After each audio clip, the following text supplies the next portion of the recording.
এইবার আসার সাথে সাথে ছাঞ্চে পড়ে একটা ছেলে আমাকে প্রশ্ন করেছে, ওই সাধু বাবাও ছিল তখন, বেদ থেকে বলছে বেদে নেই, পুরাণে নেই মূর্তি পূজার কথা। বাবা এটা তোমার প্রশ্ন নয়, এই প্রশ্নটা তোমাকে কেউ করেছে তাদের কথা। অর্থাৎ তুমি জীবনে বেদ খুলেও দেখো নাই, যারাও প্রশ্ন করছে ওরাও জীবনে বেদ খুলে দেখে নাই।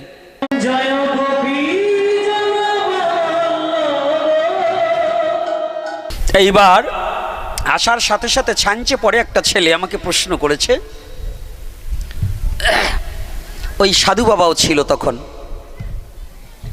বেদ থেকে বলছে বেদে নেই, পুরাণে নেই মূর্তি পূজার কথা।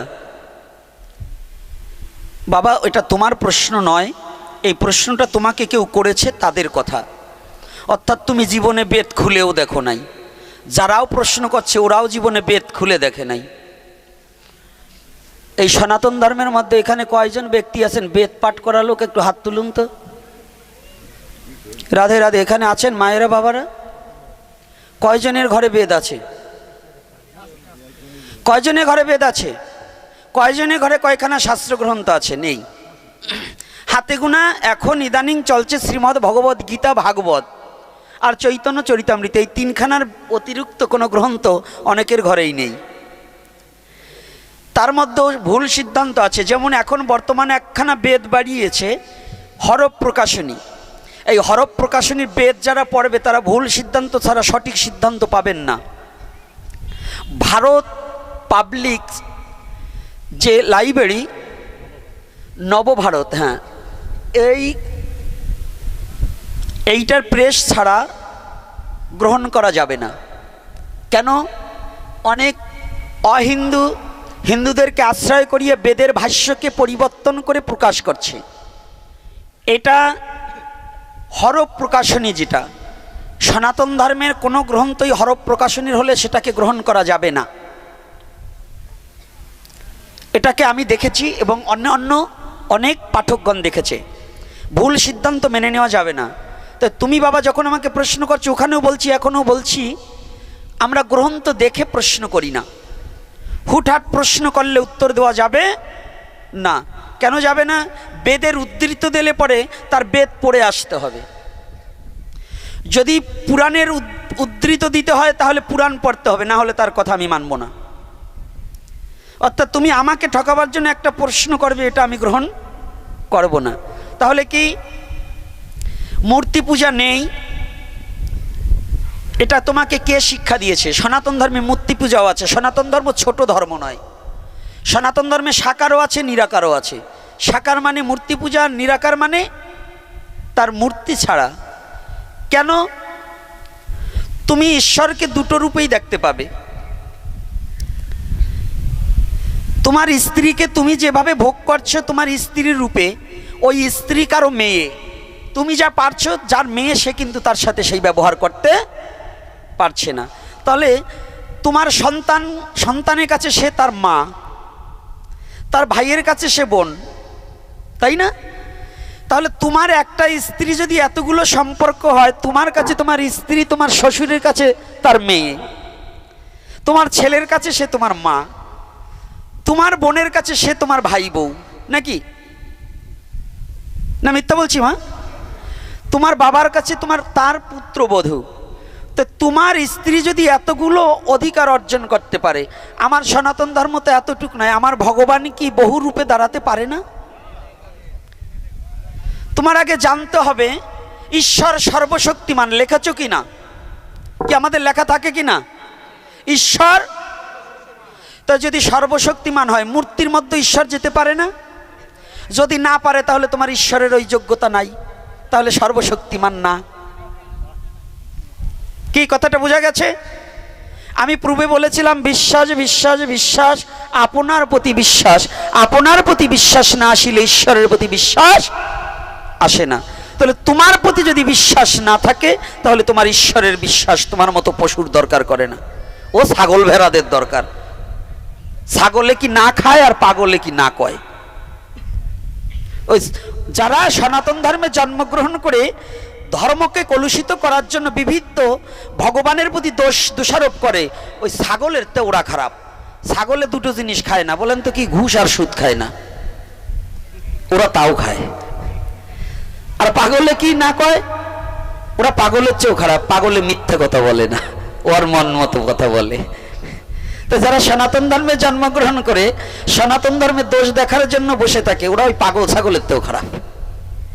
ওদের সঙ্গ করাও যাবে না, সাবধান থাকবে, ওদের সঙ্গ করা যাবে না। কেন যাবে না? ঈশ্বর কি সর্বশক্তিমান? তাহলে ঈশ্বর এই পাথরের মধ্যে থাকতে পারে, পারে কি না? তাহলে আমাদের শ্রীমদ্ ভগবদ গীতায় দ্বাদশ অধ্যায় ভক্তি যোগে দেখবেন আমাদের বিশ্ব বরেন্দ্রজন শ্রীল অভয়চরণ ভক্তিবেদান্ত প্রভুপাদ, যিনি ইস্কনের প্রতিষ্ঠাতা, যিনি ভক্তি সিদ্ধান্ত সরস্বতী ঠাকুরের কৃপাশ্রিত, ইনি যে গীতার ভাষ্য করেছে, গীতার 700 শ্লোক ঠিক রেখেছে, কিন্তু যে যতটুকু সাধনা করেছে ওইটার আলোচনাটাকে দীর্ঘায়ু করেছে। 700 শ্লোককে কখনো নষ্ট করেনি। ইস্কনের গীতা পড়া যাবে না, অমকের গীতা পড়ো, অমকের গীতা পড়া যাবে না, অমকের গীতার পড়ো। ওই শয়তানগুলো জানেই না যে গীতার মেন 700 শ্লোক এক। 700 শ্লোকের কোনো তাৎপর্য আলাদা হয়নি, ব্যাখ্যা এক। কিন্তু এক একটা কথার ওয়ার্ড ভাঙিয়ে, সেন্টেজ ভাঙিয়ে আলাদা আলাদা ভাবে তার ভাবধারায় আলোচনা করে মানুষকে সহজে বুঝাবার নিমিত্তে সেইটাকে তাৎপর্য রূপে বর্ণনা করা হয়েছে। এজন্য পড়া যাবে না তা নয়। তাই এই অভয়চরণ ভক্তিবেদান্ত প্রভুপাদের গীতার মধ্যে দেখবেন ভক্তি কোন যোগ, দ্বাদশ অধ্যায় কোন যোগ? ভক্তি যোগ। সেখানে সবিশেষবাদী আর নির্বিশেষবাদীর আলোচনা দেওয়া আছে, আছে কি না? ইস্কনে সেই বাবারা আসছে, হ্যাঁ আছে, তাই না? থাকলে তো বলবে, না থাকলেও না বলবে, আবার কোনটা বলে কোনটা দোষী হব, দোষী হব না। আপনারা যারা অভয়চরণ ভক্তিবেদান্ত প্রভুপাদের গীতা পড়েছেন, আছে কি না? কথা বলতে হবে, এখন কথা বলে না, আসতে না, জিজ্ঞাসা করবো না কেন? এত এত কিছু হবে আর সনাতন ধর্মে দু একটা কথা বলতে পারবে না, মৌন থাকবে, জানবে না কেন? যারা জীবন যৌবন সমস্ত কিছু দান করে দিলেন আমাদের জন্য, তাদের কথাটাকে আমরা স্মরণ করবো না, তাহলে অকৃতজ্ঞ আমি? আর অকৃতজ্ঞর কোনো ভালো কিছু হয় না, ভালো কিছু পেতে পারে না। এদের মতো মহাপুরুষরা আমাদের জন্য কত কিছু কষ্ট করেছে না, কিছু দিয়েছে না, তো তাদের স্মরণ করতে হবে না? কি করা কর্তব্য কিনা?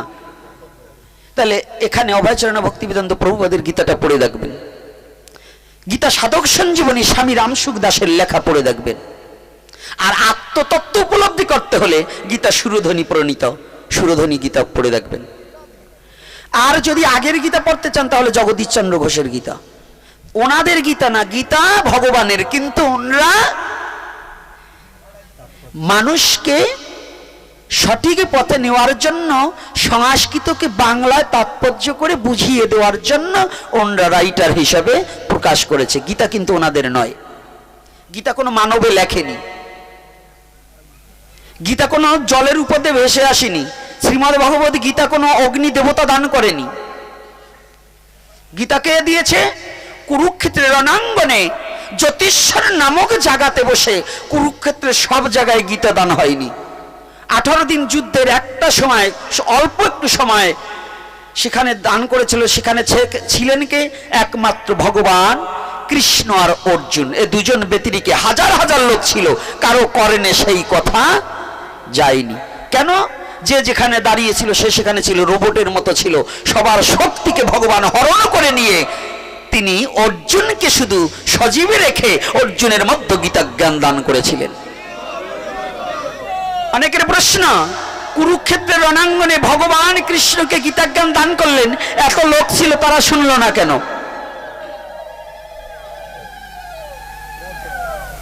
তারা শুনল না কেন?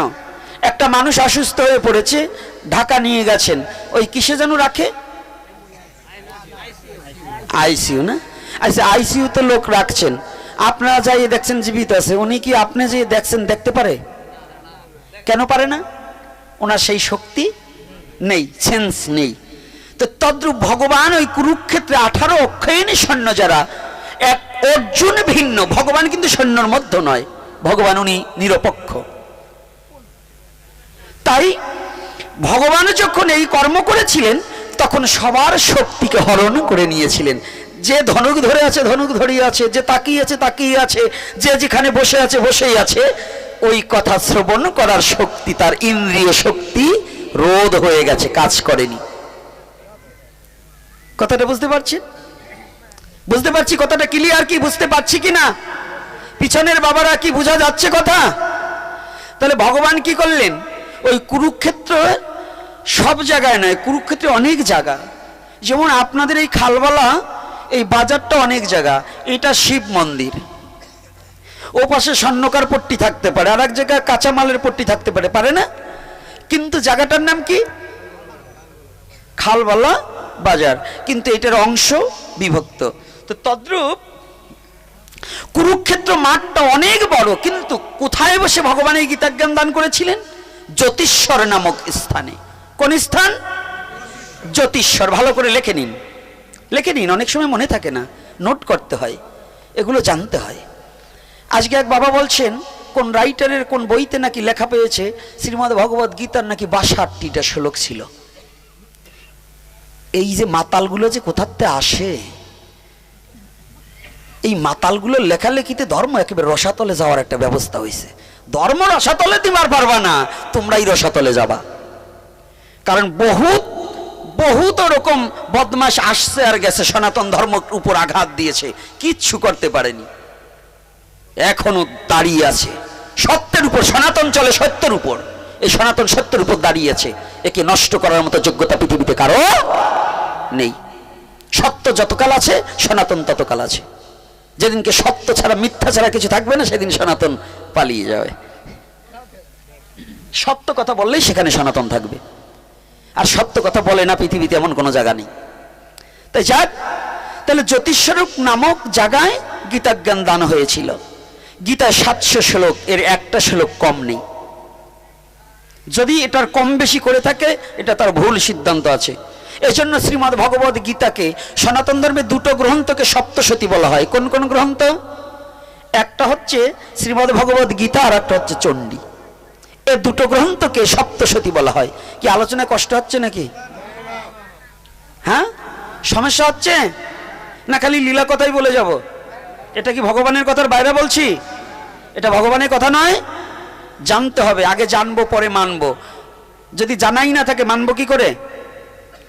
জানা না থাকলে মানবো কি করে? আগে জানবো পরে মানবো।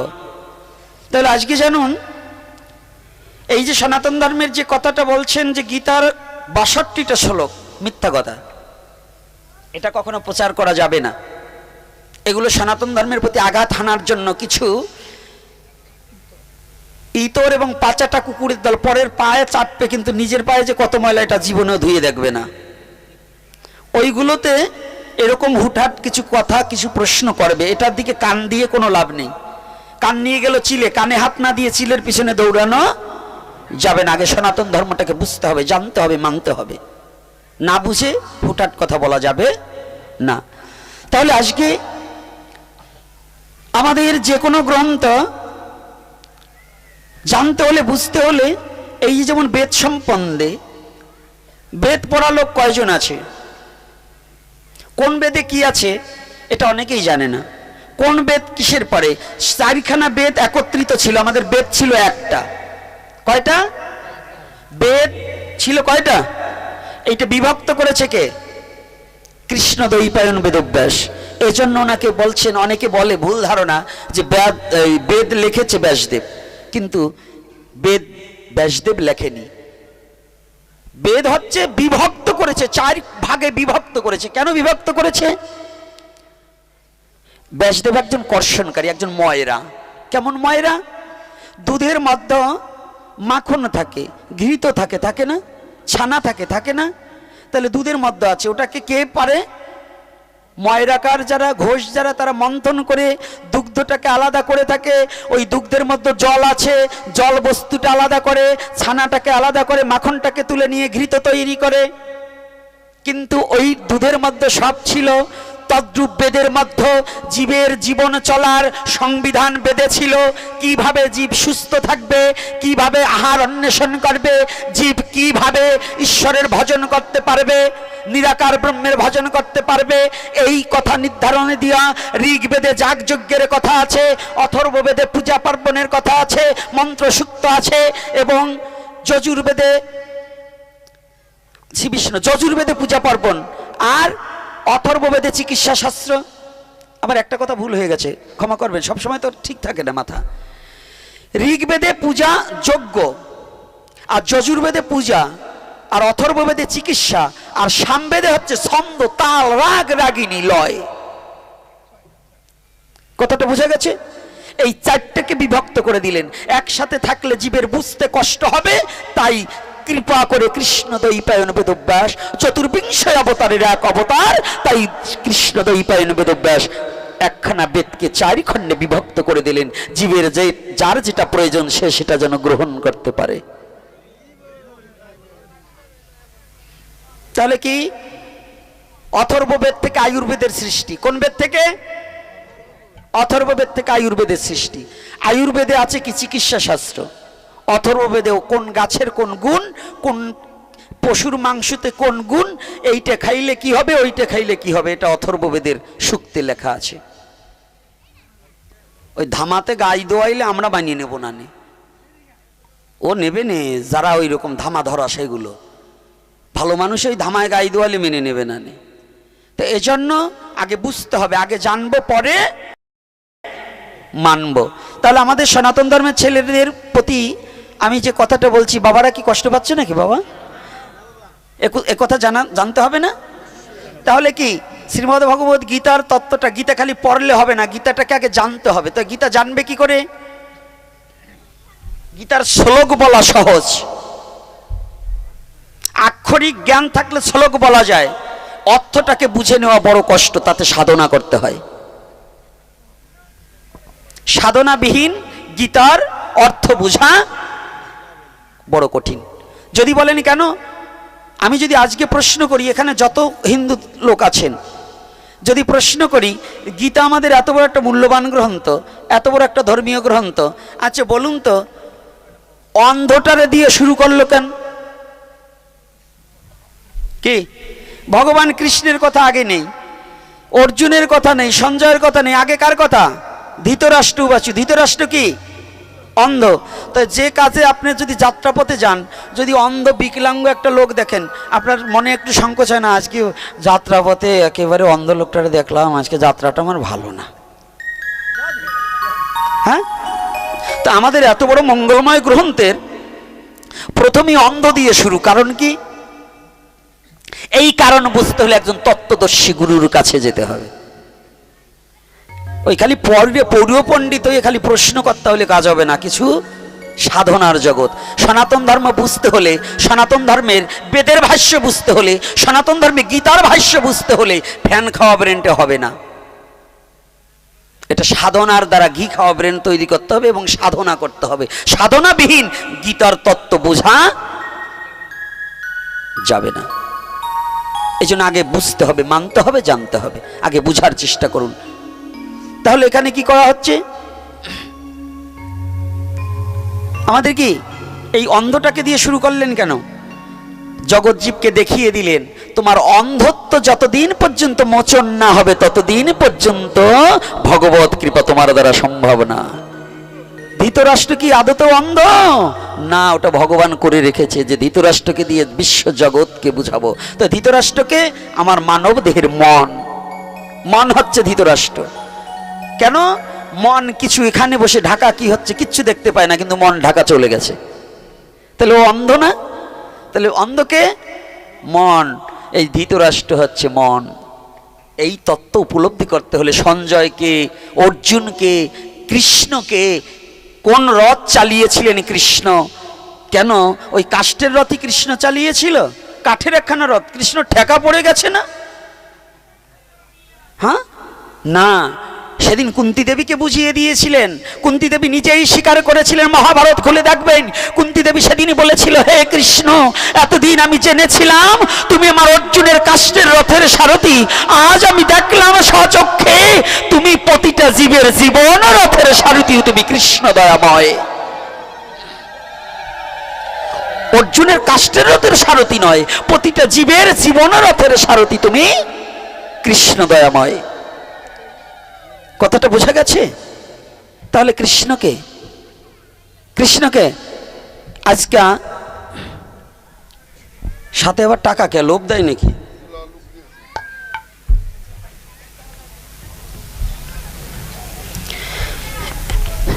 টাকা মানে ওই প্রশ্ন করবার সময় টাকা দিয়েছে, যাক ভালো, এরকম মাঝে মাঝে 2000 করে দেবেন, তাহলে আমার একটু লাভ হবে। তাহলে আসুন আমরা একটু গীতার একটা গান গাই। গাবো? সবাই গাবো তো?